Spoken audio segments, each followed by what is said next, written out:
Ndiko nataku. Ngoma bo. Kuri seko ghetto. Ndimi ka boys re ghetto ka. Ngoma ichitown inopisa. Inopisa chiko. Unopepuko leo. Kana moto yami kutauni kwesikuno kuchatisha toto. Sachado tsika toita madota. Tena ngoma inoda chitsodzi haidi kuvaraira. Inoda munhu akapepuka so. Tuonera kuti zvekufamba zvo. Badisika pina moto changamudzo apana vakazokura kazvina. Vakuwara netsubvu nenhingeni kuno ngoma. Zvatikuwadza.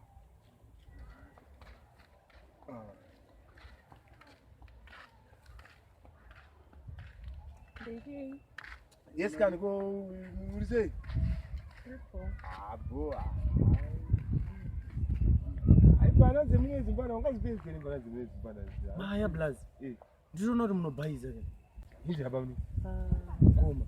I'm going to be able to Zvimvana zvacho zvitibura huruva zvazvo zvisikazi but asingobati kinyore asibati kinyore seko ngoma zvine tactic izvi tactic ndopamunovarairwa blast tactic rinenge ripi iroro amuzive achitu dzakanika vava panamira pakangoita anyone cano close apa no good ngona ngoma mirai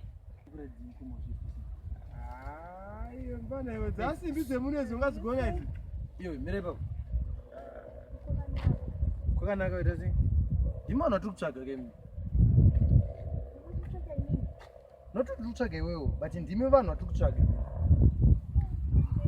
chii chiri mashoro asi mazambi emusangano here ndozvo ndatofambira vaubva kuharare tiri kuita mainvestigations ndimi vanofamba vakaviga mazambi emusangano emini find a number of people vari mukati izvi koma yasinoni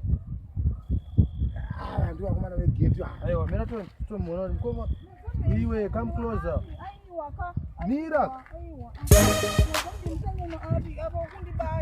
bata ura seko ndimofamba mavatinya mazambi emusangano hauna you are lucky get away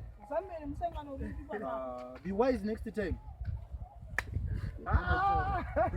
apeka mbele wangu anazoda genga rangu musubscribe akapa Afrozone wenyu tururu maiziya kuti ramba tichikubikira iti manaisi chibhera kendiya